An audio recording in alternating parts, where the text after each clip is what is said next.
Hello and welcome to Monument Cycling. I'm Owen. I'm joined by Harry. Harry, how's it going? I'm doing very, very well, thank you. This is our second attempt at recording this podcast. We did have a go yesterday. Unfortunately, one of our audios disappeared. I'm not going to name names. One of our audios failed. It was me. We've got lots of fun stuff to talk about today. We were worried before starting this podcast that there wasn't going to be enough British cycling news every week to talk about, but that definitely isn't the case. In something that's been quite a quiet week, there's still plenty to talk about and stuff that we've had to leave out actually from this quick 45-minute to an hour chat. But today, we're going to talk about the National Hill Climb Champs that happened this weekend just gone. Very fun event. We've also got some transfers, both to and from the UK and UK teams. A bit of Commonwealth Games news around the cycling. The Great British Cycling Team Academy had their 20-year anniversary, and a bit of World Champs track news. Even though it's not British cycling, some British riders did very well. And we're going to talk about tv.monumentcycling.com. Owen, what is so cool about tv.monumentcycling.com? Monument Cycling TV, found at tv.monumentcycling.com, is it's the home of Monument Cycling. You know, if you want to support what we do, if you want to find extra content behind the scenes, live streams, highlights, analysis with the pro and elite riders, that's where you can find it. And it's a great place to be able to support us directly as well. You know, a lot of people set up like fundraisers and crowdfunding, but that's never really sat right with me. I want to be able to offer something in return. And that money goes to us, and then we directly pay for the coverage of the British cycling scene. So everything last year, the live streams, the highlights, that was all paid for by us and helped funded by tv.monumentcycling.com. Exactly that. Basically, if you want to support the British scene, then give us a little bit of money every month, please, and we'll do more of it. We're very actively actually invested in covering the British scene, so more of that. Hill climbing. What do you like hill climbing, Owen? Have you done a hill climb? Have you done the nationals? I have done hill climb. I hated the actual hill climb itself, but it's incredible. I loved the hill climb. You know, it's like this juxtaposition of the effort, which is possibly the most pain you'll ever put yourself through on a bike, versus the experience, which is bloody epic. Have you reached the National Hill Climb Championships before? I have. I've done a few hill climbs. And I did do the National Hill Climb in 2023, or 2022, I can't quite remember. 1 or 2 years ago. It was in North Wales somewhere, far away in the north. And it's an incredible event. I think it's probably one of my favourite events of the year. And it's something that's very uniquely British. But if you haven't seen the photos from it or any videos, there's lots of amazing content. We'll throw some names out in a bit of people to check out. But you've got crowds that are like 6-7 people deep on these random country lane climbs that are like 25% or something stupid. But it's a really, really cool atmosphere, really accessible. There's like 400 plus people racing at the Nationals. Hill climbing as a sport on its own is really accessible. Anyone can ride up a climb, basically. And you've got, on the scale of ability there, you've got people that are there just racing against themselves, getting up the climb.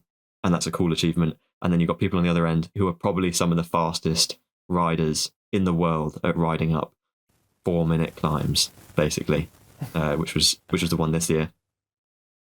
But the National Champs just gone the winner did it in just over 3 minutes. So a relatively short climb for the National Champs. They kind of bounce between, the shortest ones will be like 2-3 minutes, and then the longest ones will be kind of 15 to 20 minutes. Just a time trial. Bottom to top, who's the fastest. This year was won by Monument Cycling friend Harry Mack, and we made a power graph from his performance. So he did 3 minutes 09 at 610 watts at 8.8 watts per kilo. It's insane. Like I remember doing my hill reps on like maybe a 4-minute climb. I used to, when I was training, do this at about 450 watts.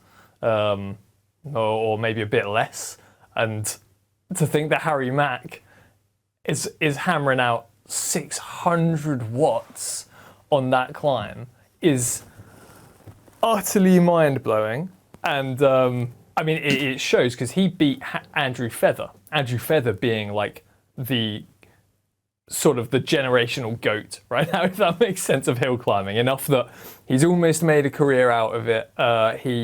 He's become a presenter on GCN, you know, with his know-how, with his with his experience in aero and lightweight racing. And Harry Mack, like this new blood, suddenly comes up. He wins like 6 races of the hill climb season, and then topples the king in the nationals. So there's this brilliant like story coming through, and what a great guy to do it as well.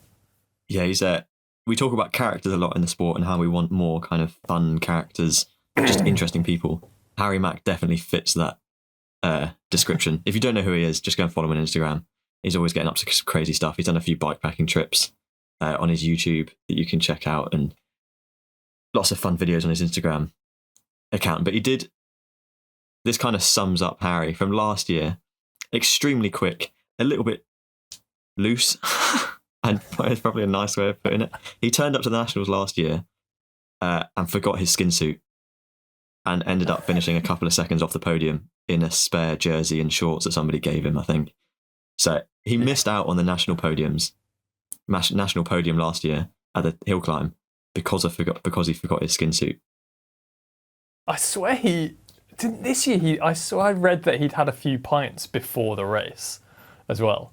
Like, yeah, apparently he had two pints of it's insane because something. he's a really good rider as well. You know, he's had a few top 10s, top 5s in the National Road and National Circuit Series. This is a guy who, when we were doing the power graphic, he weighs 69 kilos. So he can get up these races like East Cleveland, where you'll have, you know, over 1,000, 1,500 meters of climbing in the race, finishing up a 15-20% climb.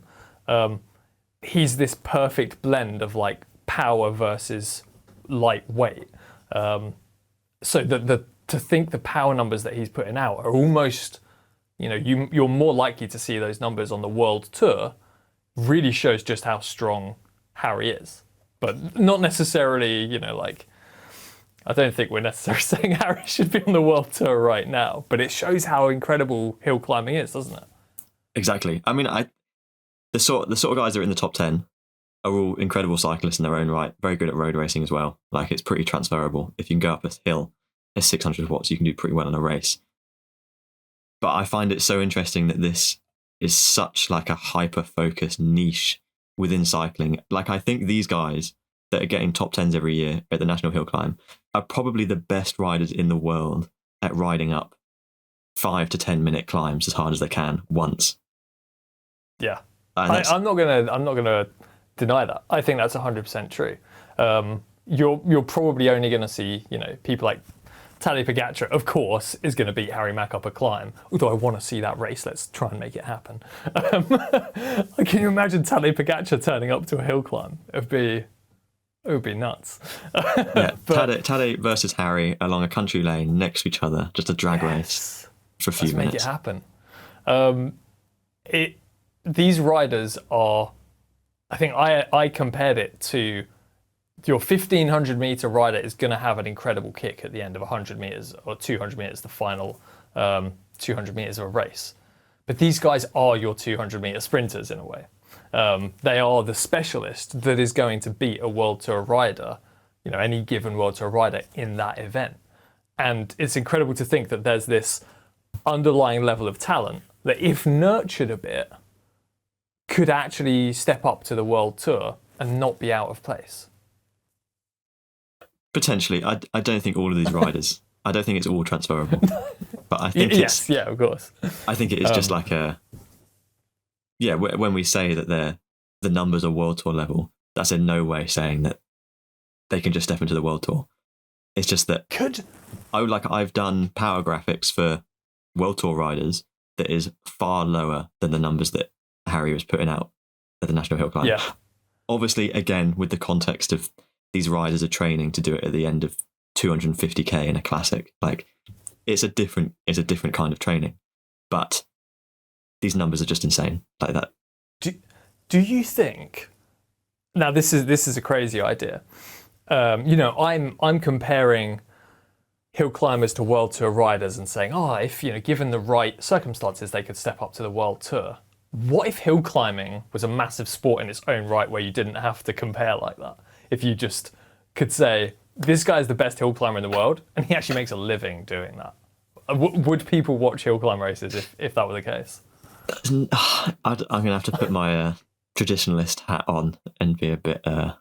I like that it's a little niche within the UK. I don't think it necessarily needs to be globalised and kind of... Not everything has to get private equity. It's such a weird little fun part of the season. It's like 2 months long, maybe even a month long for most people in October, September. The point of it is that it's kind of attached onto the end of the road season. These guys have all been smashing out road races all year, with the exception of probably Andrew Feather. He's probably one of the only guys that focus exclusively on it, which makes it even better that he was beaten. Nothing against Andrew Feather. It's just a cool story that somebody that, just a bit of an outsider.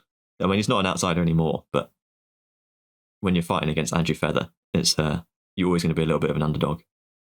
Yeah. I'd tell you, Illy Gardner wasn't an underdog on the women's race. I mean, she comes into that. She's already been smashing comms. She's raced at a UCI level. I think when you see someone like her turning up as well, it shows how wide the appeal is. I think I remember David Miller turning up to one of the hill climbs I did once, or maybe not that I did, or maybe it was just on the scene. But riders who are incredible look at this and go, yeah, I'll do that. I think Illy Gardner. I'm fairly certain Chris Boardman has won a couple of national hill climbs.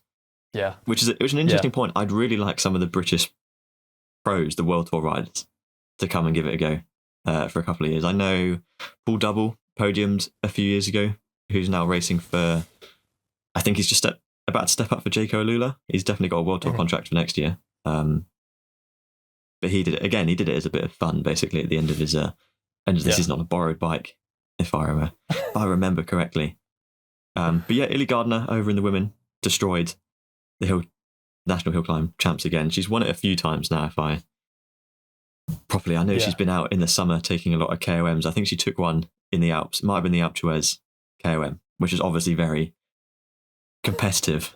So she's clearly got the talent there. But didn't she step up last year to a higher team and then kind of... Then she stepped back down, I think, to take some time for herself, which often happens, like it's a tough career, and things like hill climbs are good fun. So take some time to step back and find out why you love cycling again. And that's one of the reasons more people should check it out, because this is the sort of sport that the people do for fun. They do it because it's an enjoyable part of the season. So if Illy Gardner can find some joy there, and Harry Mack and people like Paul Double, Chris Boardman have done it, like, more people should be watching hill climbs. Don't sleep on it. I'd recommend every single cyclist at any level to just give it a go. It's so accessible. It's really easy to kind of compare yourself and see some improvement if you do a couple over a couple of months. It's pretty simple to train for. Maybe not at the level if you're going for the win, but just ride up some hills really quickly and you'll go quicker after a few weeks. Like, it's not really rocket science. I'd recommend everyone checking it out. Really good atmosphere, really good bunch of supporters that follow the scene. Some really good diehard supporters.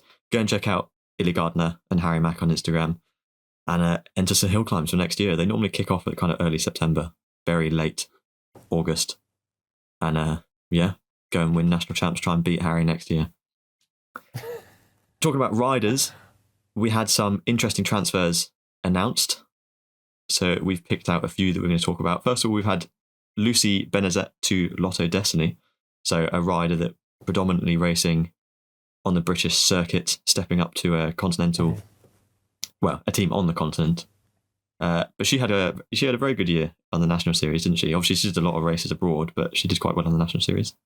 Yeah, the one that stands out for me was Guildford. Like, she was in the front three at Guildford, racing, as a junior, up against Ailey Shaw and Alex Morris. So you've got a rider that's about to step up into a World Tour development team, and Alex Morris who's already on a World Tour team, and then you've got a junior fighting it out against them. So the talent was clear. You know, she's. It's not a surprise to see her stepping up to Lotto, but it is good. Like, it's really good to see riders of her caliber stepping through from the British scene to European and World Tour dev teams. Like, that's exactly the pathway we want to see, people being able to go from the British scene to the main European teams, rather than having to leave the British scene and then step up. Yeah, I mean, some would potentially say that Lotto Ladies scouted her because of her top 10 at the World Champs and her Irish national road race, but I think it's definitely the third place of the Guildford crit. I'm not saying it's the third place at Guildford, but I think it's that there are teams in the UK that are giving you those opportunities to race here and race abroad and get a World Tour or a Pro Tour contract. Like, you don't have to leave the British teams. They are affording you these opportunities, which often people forget. You know, they feel like, oh, there's no pathway in the British scene. I just want to get through it as soon as possible. But actually, as we've seen, you know, you mentioned Lucy here and a few others, you know, that you can stay on a British team and step up. I think that pathway is a lot more positive on the women's side at the moment. I think you see a lot more riders that come through with a much more even distributed calendar before stepping up into the continent onto a professional setup, which is good. I think that can only be positive, really, as long as that pathway and that ladder does actually exist. I think as much riders should. I think it's just a symptom of a positive, healthy setup that you've got riders using the British races to go pro, which is a lot of talk on the men's side, because I don't think that really exists on the men's side, which is a nice segue into Cycling Sheffield, who we've spoken about a bit before. Really, really good team up in, where is it? Sheffield, I think? Oh, I don't know. It's somewhere like that. But they've had 4 riders move to 4 really good separate French divisional teams. So there's 3 divisions in France. I can't remember. It changes slightly every year, but when I was over there was 3 divisions, DN1, DN2, DN3. All 3 are good teams. They kind of move around those divisions a little bit. There's like a promotional and relegation system there. But if you're in a divisional team, you're doing well. Like, they're decent teams, and you'll get plenty of good opportunities.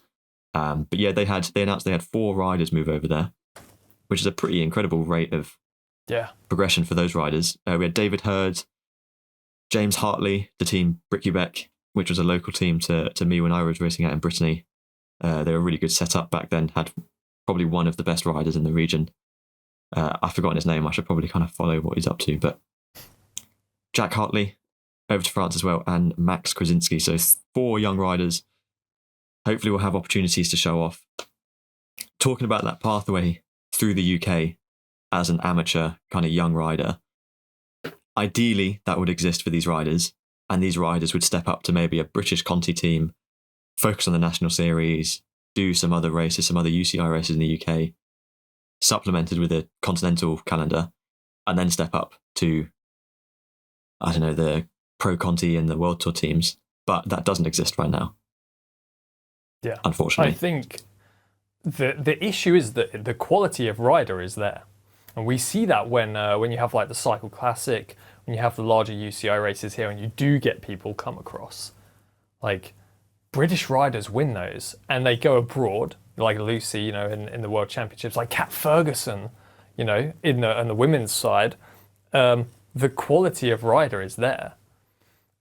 But the issue is that they're not getting spotted by European teams. So they, certainly on the men's side, it's you know, I know that kind of stands in contrast to what I was just saying about Lucy, but certainly on the men's side, they struggle more to get spotted over there. And to see the Cycling Sheffield guys going over is brilliant. You know, it means that they've been able to prove their worth. And I think that the European teams do know the quality of these races. They know that if you're winning or getting top 5s in our national series, you are going to be a good rider. you can hold your own in the European races, and maybe step up. Because I can't remember, one of the Yates brothers went through the British academy team, which we'll get onto, but the other one went through a French team. So they know that there are riders who are capable, that their pick, bring them through their system, and then they can go on and win Grand Tours maybe. They know that that's a capability. So is it that we see less of the riders going straight from a British Conti team to a World Tour team? Is that because the World Tour teams and the Pro Tour teams are kind of sleeping on the British scene and they're not paying any attention? Yeah, I think there's definitely some untapped talent that isn't seen. But you just look at the Brits that are maybe not dominating anymore, but there's still a massive amount of Brits that are farmed through the Pro Conti and World Tour teams every year, despite not having a good setup in the UK, basically, for talent development. Talent production, yes, but talent development, no. Yeah. I think that's a really big issue, and as I said, we'll touch on it later with the academy team. But the men's side has had this for a while now, this sort of tailing off of a pathway to become like a top professional cyclist. But hopefully riders like Cycling Sheffield riders will kind of help to change that perception. Maybe people will start looking here to pluck directly from our national scene. Yeah, I think obviously, hopefully we have to believe it's getting better. I'm not just going to believe it's going to stay crap for 50 years, but I think definitely for the next 5-10 years is going to be this way, where you have to find at least opportunities abroad to kind of show off your talent. So hopefully those 4 guys do well with those opportunities given to them, learn a bit of French, and we'll see them ripping up the Tour de France. And Did you learn much French? No, or no.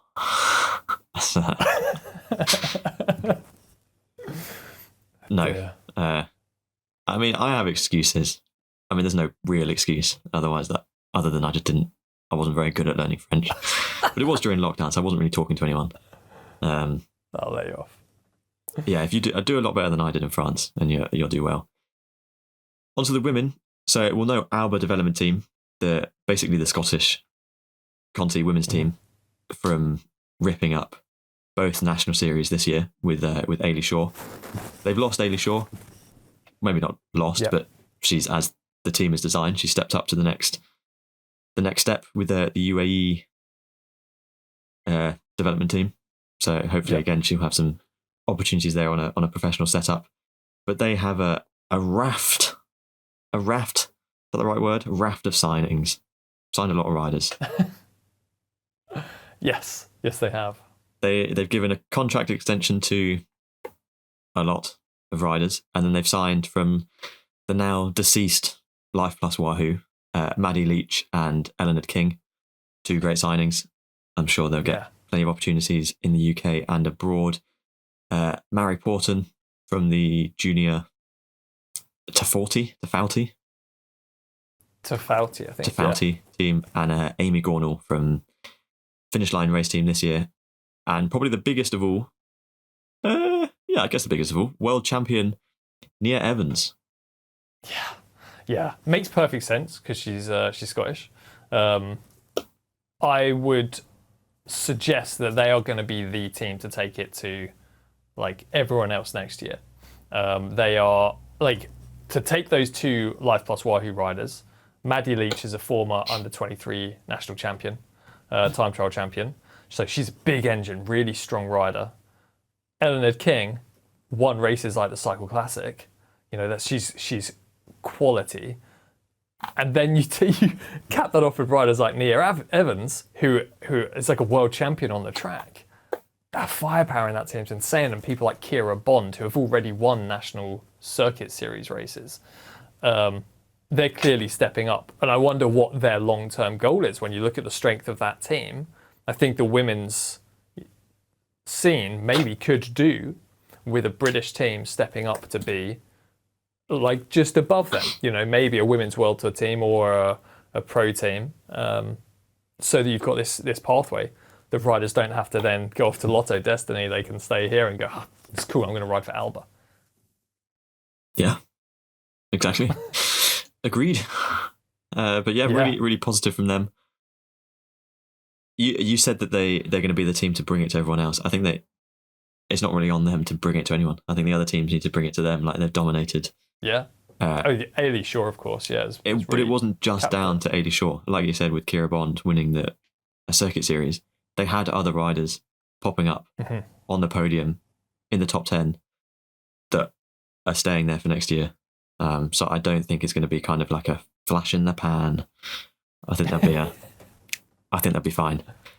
We had a couple of retirees. Matt Gibson, legend of the UK crit scene. One of the few riders that... Okay, well, that's a bit unfair, one of the few, but he's one of the riders that did manage to break through onto that Conti and Pro Conti scene out of the UK. I've got his list of teams here. He was on JLT Condor just before they vanished back in 2017, 18. He was on Burgos for a couple of years. Obviously, very, very big team over in Spain. They do the Vuelta every year. Not that Max Gibson was doing the Grand Tours, unfortunately, but he'd had that year back in Ribble World Tight in 2021. Was on with Sun God the year that they vanished halfway through the year, and then managed to land on Human Powered Health Pro Conti again for a couple of years before coming back to St. Piran this year. He's done a lot of mountain biking this year, and did do a lot of the National Series this year as well, I think, or at least a few rounds.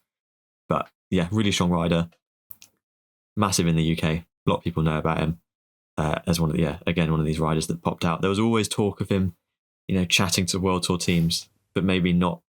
There'll be thousands of riders that were in this position, but not quite getting that contract.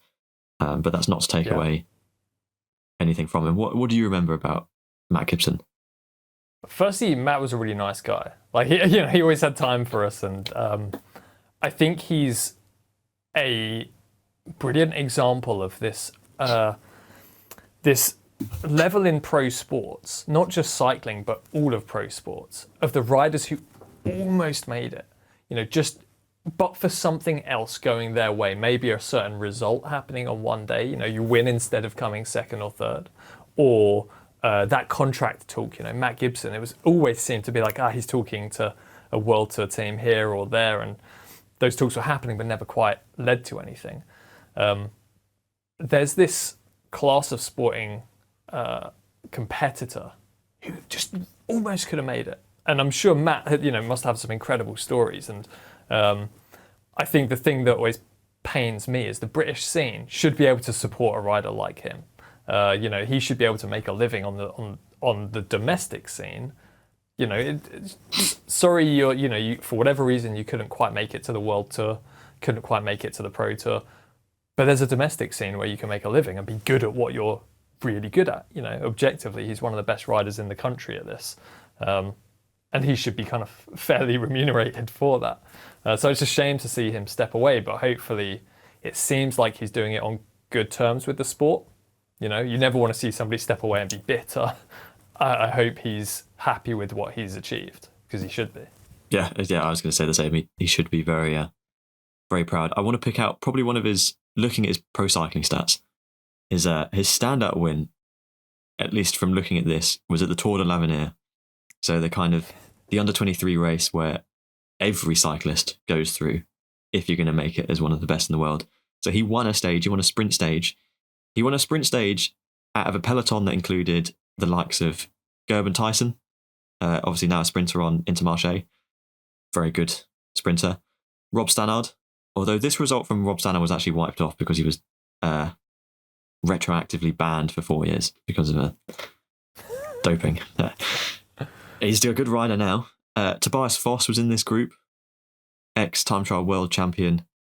Felix Gau, good climber, obviously. And then the likes of Mark Hershey, Mikkel Bjerg, and Tadej Pogacar were in this group, along with Stevie Williams, Ivan Sosa, and Jonas Vingegaard. This is insane. Like the level of rider, and you see this with every year. There are these riders that, like Matt, who you would see winning these races, And the Tour de l'Avenir is huge. It's literally like the baby Tour de France. That's kind of where people go as an under 23 to break through. And to see Matt Gibson's name alongside, well, like one of the greatest riders of all time, some of the best riders of this generation, is pretty incredible. And I'm sure you know a lot of riders in your age group, and I know a lot of riders in my age bracket who were incredible, but just for whatever reason never quite made that step up. Yeah, but like you said, I hope he's happy with it. Another retiree, maybe not. I mean, a very unique rider, basically, in Dan Bigham at the National Track Championships. It was his last race with British cycling, basically, on the track. He's stepping back from taking his sport side quite as seriously, whilst he's working now with Red Bull for Hansgrohe after leaving Ineos last year. But just you know Dan Bigham a lot better than I do, but from the outside, he's an incredible personality and figure in the sport. Yeah. I can't name anyone else that's similar to him in the fact that he's so good at riding a bike. Like he just got a bronze medal on the IP, probably one of the top 5 track riders at that discipline in the world in the last kind of 5 years. That massive story coming up with Hoob as they ripped up the World Cup scene with the team pursuit. But he's also a leading figure in sports science in cycling and is an extremely valuable asset for any team. And I imagine he's being paid quite well by Red Bull after being an important part of Ineos, but stepping away. But yeah, you know Dan a lot better than I do. Well, I think it's not unfair to say that Dan Bigham is one of the most influential people in all of cycling for the past 10 years. Like 100%, the knowledge and the mindset that he brings to aerodynamics in particular, but not just aerodynamics, all of sports science, means that he's an asset to any team.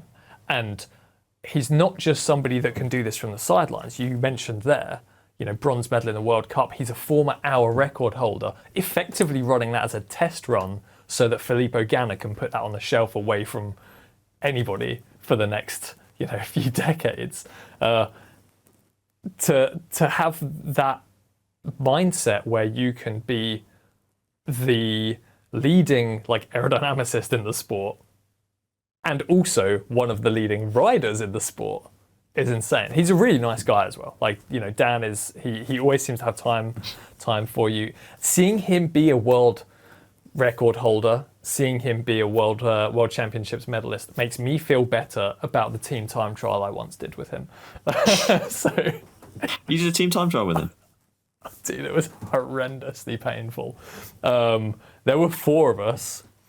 It was the Corley Cycles 3 day, I think, and I was on a composite team with them. I would say Dan did 70% of the work, and then the rest of us did 10% each. It was. What year was this? Oh man, this was maybe 2016. I don't know. It's too long ago. It's in this it's probably fading into. Yeah, fading into the mists of time for me. I think Dan's going to become like a Adrian Newey of the sport. He's going to be here for decades, as long as teams can hold on to him. Because I mean, the allure and the money of other sports is a lot bigger than cycling, unfortunately. But as long as they can, as long as they can keep hold of him, then I see no reason why he can't be. I mean, he's got 50 years of career left. He can do anything. How many world championships, world title, Tour de France winners could we see come under him? I think Red Bull, obviously looking at it, they're taking their investment and saying, let's get the best in the world because we want Primož Roglič to win the Tour de France. Obviously, you have to beat Tadej Pogačar to do that. But I'm not sure how much influence Dan can have on Roglič winning a Tour. God unfortunately, it's quite difficult. For Tour de France. But he's talking about the British scene. He came up through the British scene pretty much exclusively. I think he did a few races Yeah. abroad, but yeah, on that Hoob team and then Ribble when they kind of turned into Ribble. Yeah. I don't think he ever won a national series, but it was always, I always remember him in the breaks at Lincoln. There's a good clip of him cornering on the limit. Yeah. The whole team and his whole story is a really interesting one. I think there are a few documentaries around. And it wasn't just Dan. It wasn't just Dan who was the smart one either. Everyone on that team was an incredibly accomplished rider, but also very smart. And you put them all in a room together and you create this underdog team that can go and like hand it to the world's best. So again, it's just going back and showing that level of the quality of rider, but also the knowledge on the British scene. It's really good. Of course, his good friend Johnny Whale is moving over with him as well to Red Bull, who was one of his team pursuit buddies. But Johnny's incredibly impressive in his own right, from a coaching and, again, sports science point of view. So, yeah, hopefully they do well at Red Bull. Maybe we will see Roglic win the Tour next year. At that World Track Champs, we had Josh Charlton pick up a silver medal after breaking the individual pursuit world record in the qualifiers. His first World Track Champs. He's like 21, I think. I haven't got his stats up in front of me, but he's definitely under 23. Predominantly on the British scene. He did a little bit at the start of this year with Trinity, but he got injured. So he's basically come from directly on the British scene. A pretty crap year, self-admittedly from him. Getting sick, didn't really race that much, and then got a world record in the individual pursuit. He's a really strong rider. I remember interviewing him, I think, after an under-23 national time trial title. He was super happy about it, obviously, who wouldn't be?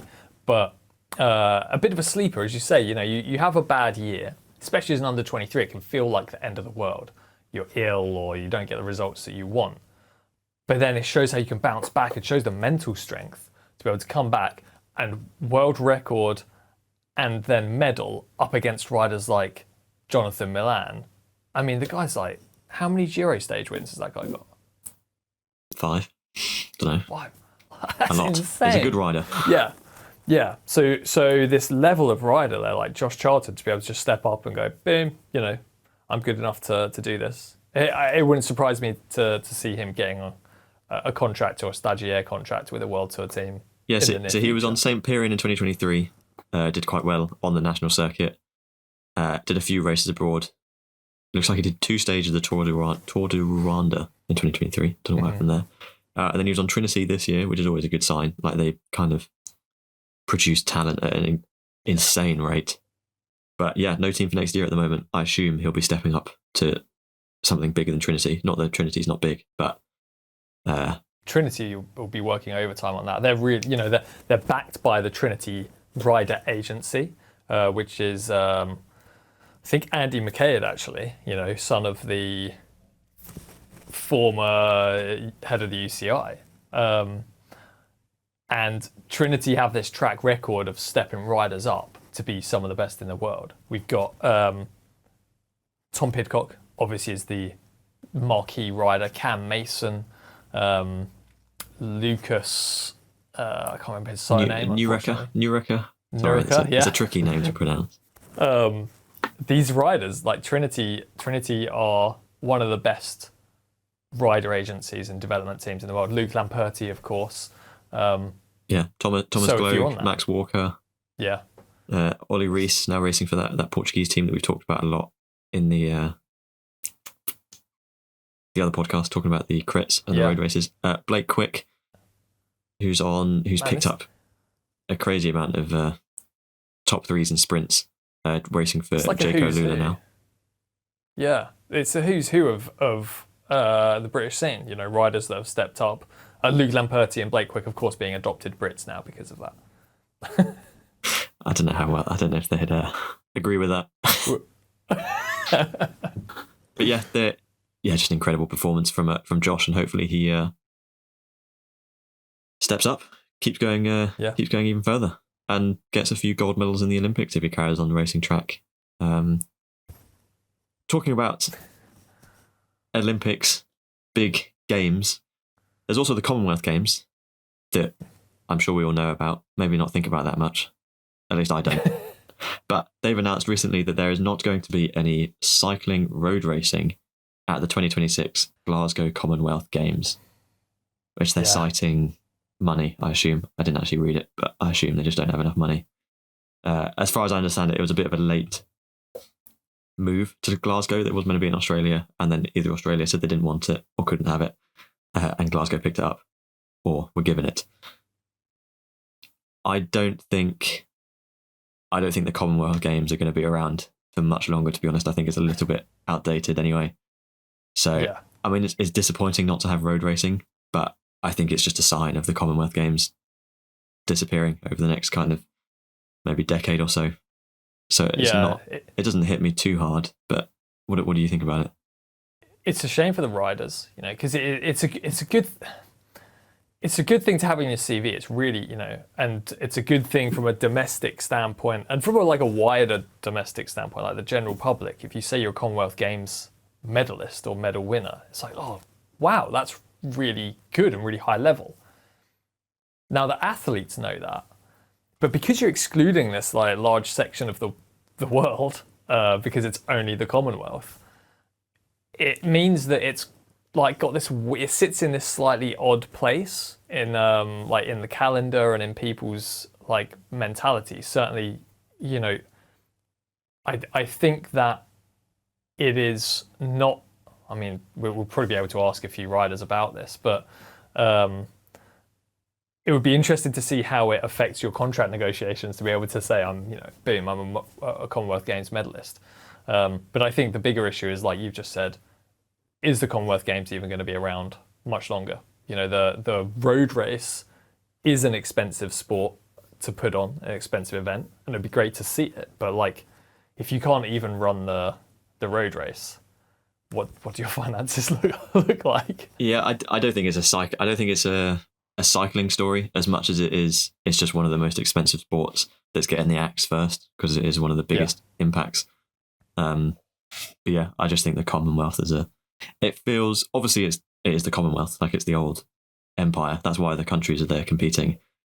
It just feels random and arbitrary that it's this random collection of countries that don't really have an association that much anymore, and probably don't. We don't talk about the association. No, it's not really. At least from my point of view, I'm sure everyone will have different opinions on this, and I'm not sure what the public consensus is. But from my point of view, I don't think about the Commonwealth at all until the Commonwealth Games roll around, and I'm like, oh yeah, I kind of forgot about that. That's a bit weird. Yeah, I would agree with that. It's when you think about yourself as an identity, who you identify with, and what sort of groups you identify with. I find it much easier to identify as a European than I do as a Commonwealth citizen. And we see, I think even just this week, we've seen calls for more reparations for acts at the Commonwealth and for the British Empire in the past. And those calls are only going to get louder. And then it seems a bit odd that while that's going on from a geopolitical background sense, to then say, cool, here's this event celebrating the Commonwealth. And I'm sure it has these things to be celebrated, but it's always going to have this underlying level of slapping it in the face of countries that were part of that Commonwealth. To wrap it back around to actually be relevant in a podcast talking about cycling in the UK, I'd rather them just kind of pull that money out, pull that time and effort out of organising a Commonwealth Games and put it back into an Olympic drive or a World Champs or a European Champs drive within the sport. Although obviously I'm not too sure how related the cycling at the Commonwealth Games is related to the cycling at any other level. I'm sure those are kind of grouped together as massive events. But obviously it's not I think it's a bit of a, I'm not too fussed. Are you too fussed? No, it's a shame, but I'm not going to lose any sleep. No. Cool. Argue with us. Argue with us in the comments. Please don't. So over the last couple of weeks as well, we've had the Great British Cycling Team academy had their 20-year anniversary. Now, you know a lot more about this than I do. I was never really involved in the academy, unfortunately. I wasn't very good. But what has been their impact over the last 20 years? What is it, first of all?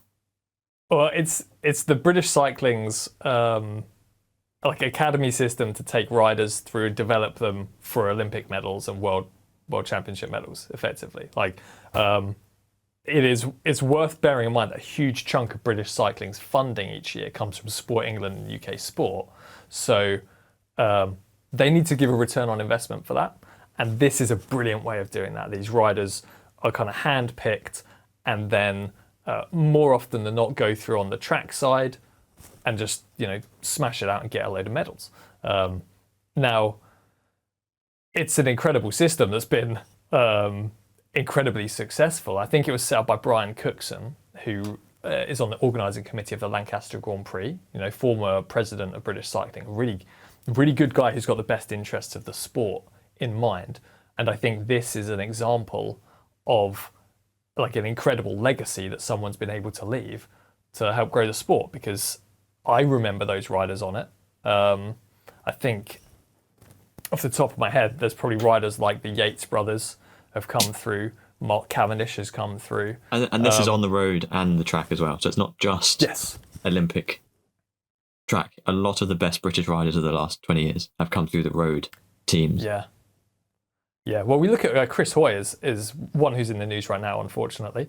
But he's of the generation that almost straddled this. And he was saying how beforehand it was like zero funding, and then afterwards you're suddenly like within this professional setup, and it's like a medal factory, isn't it? They often kind of called it that, like a medal factory. And, you're younger than me, so I'm sure you've seen those riders come through and been inspired by them, haven't you?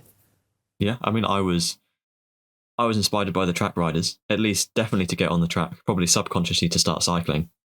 But probably the only reason I started racing track back in 2016, 17 was because I was watching, the 2012 Olympics with Bradley Wiggins and the rest of the pursuit team, Ed Clancy winning the gold medals in London. Obviously, Chris Hoy, Jason Kenny, that lot in 2016 as well.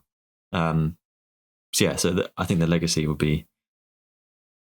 is ingrained on every British cyclist that races nowadays, especially around my sort of age and above. Yeah. But why have they been in the news recently, in the last kind of year and a half?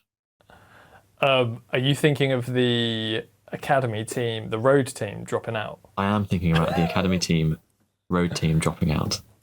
Yes. So there used to be the GB Road Academy team as well. There was effectively like this UCI Conti team.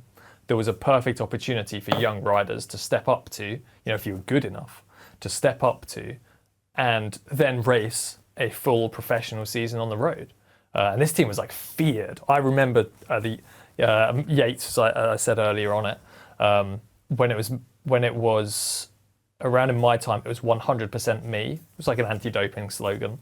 Latterly, Team Inspired and Team Breeze, I think, on the women's side. Team Inspired, they had that dark green kit. So have you seen a few of their riders ripping up some of the local races? That was what they were racing for. But the thing I definitely not remember it most, but Alex Dowsett won my local Perth's pedal road race back in 2006, 2007 in his 100% me jersey before stepping up and going and win some little race in Italy a couple of times, I think. I thought you were, when you say Alex Dowsett, I'm like, yes, the Giro stage win. And then come in hot with the local race. The thing that he'll be thinking about long into his retirement is the Perth pedal road race. I don't think so. I think he'll be remembering a small race at Hog Hill where he soloed away from very young Owen Lake to take the victory. Well, we'll just have to.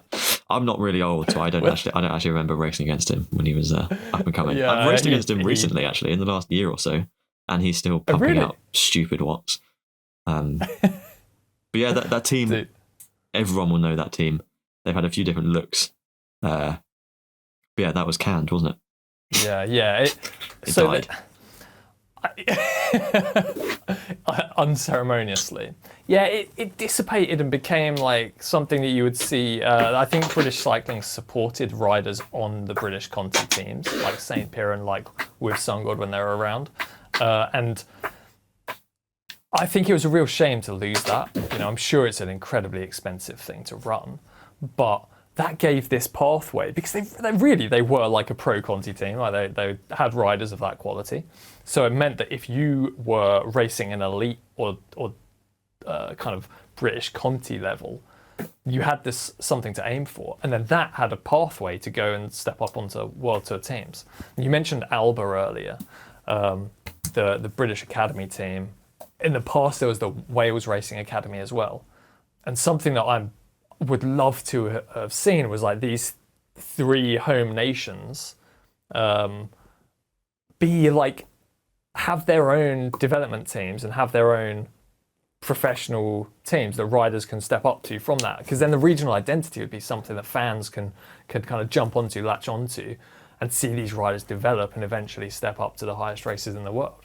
Yeah, I think it was a very positive. As far as I know, I could be wrong here. I think it's quite unique. Well, it was quite unique to the UK that we had like a national team that was a team like on its own. It wasn't just a national team. I don't think France or Belgium or anyone like that has it. But I think, was that a result of France, Belgium, Netherlands? They've got enough teams where they don't need a national team to kind of pick up the slack almost. Yeah. And has this disappearing in the UK without the slack being picked up by anyone else? It's just another black hole. Like, again, vanishing in the UK of riders. Yeah, it's hard to argue with that. You know, I think that it's left the demise of the British cycling team on the road has left this black hole of development. You know, and the riders are still there; they're still capable, but as we talked about earlier, you have to step across to Europe, it seems, just to be noticed. Like, less so on the women's side, but on the men's side, you know, it's tough to get a contract without getting spotted, and that was a brilliant way of getting spotted. So maybe, like, you know, it'd be nice if it could come back one day, but I don't think the budget's there right now, unfortunately. No, definitely not anytime soon. But I think obviously it would have been a massive investment over the last 20 years. I don't know how many millions, tens of millions probably, on the track and the road programs. Do you think it was worth it? Do you think it's had an overall positive impact that's worth that massive investment? I'm talking to somebody here who just said that they were inspired by it, so it's hard for me to say no. If you think of the medal impact, I'm a great believer in elite sport being able to inspire like the next generation of athletes, being able to inspire the general public. So from that respect, you get this brilliant return on investment. Whether that money could be spent as well, I think it has to be ring-fenced. I think the money that comes through UK Sport and Sport England has to be ring-fenced. And it's a big chunk of money, you know, in the tens of millions sometimes. It would be nice to be able to see a little bit of that supporting grassroots more, because as it is, it gets funneled towards just the elite riders. But from an inspiration point of view, from getting the country invigorated about cycling, it's hard to argue with. Well, I mean, as I said, you've been inspired by it. Do you think it's worth it? Yeah, absolutely. I mean, I've heard a lot of voices that are like that say something similar to, you know, why are we spending so much money on an Olympic program when we don't have a decent development program in the UK at kind of a grassroots level? Which is, I can understand that, it's fair enough. But I think you can't have one without the other. I think ripping away parts of an Olympic program and parts of the development program to fund anything else within cycling doesn't really make any sense. I think they've got their own chunk, and I think they should keep it for the foreseeable. I think that kind of churning out of younger people getting out cycling and racing is essential, which is probably one of the only things I probably disagree with the general vibe that British cycling don't spend the money properly or something like that. Is that I'm more than happy to see a massive chunk of money disappearing into the Olympic track and hopefully eventually another road program. But yeah, doesn't exist at the moment. No, but it's good to hear that it's having the desired effect. It's inspiring young athletes. So you can't argue with that. Definitely. I think we've covered a decent chunk of news this week. All we've got left to talk about is tv.monumentcycling.com. Go and check out tv.monumentcycling.com. Give us a few pounds a month. We'll cover more races. You'll get more live streams, more content, and the sport will get bigger and grow. And then we'll be the biggest sport in the world in 1 year's time. Yeah, we should get you selling everything. No, I think I'd get in trouble if I was selling. That was a joke. We're not going to be the biggest sport in the world in 1 year. No, I appreciate you being able to say that because for me it's always difficult to say. But any support that people want to give, through Monument Cycling TV is brilliant. We want to be able to deliver things like the live stream and the highlights and behind the scenes content. Got interviews with riders like Kat Ferguson. It's a great way to directly support us, and then we directly support the British scene with that as well. So if you want to get involved, if you want to subscribe to Monument Cycling TV, please do. Cool. And it's not just about getting a few pounds a month, being able to spend that on cameras and motorbikes and stuff at races. It's a really strong show of support for the scene, and it's something that we can use as proof that there is people and a desire there, which I think we both know exists. But it's nice to have that confirmation. Yeah. You can say goodbye, Owen. Oh well. Thank you so much for that lovely heartfelt speech. Thank you so much for joining me. Thank you to everybody who's listening and watching, and we will see you next time. Goodbye. Goodbye.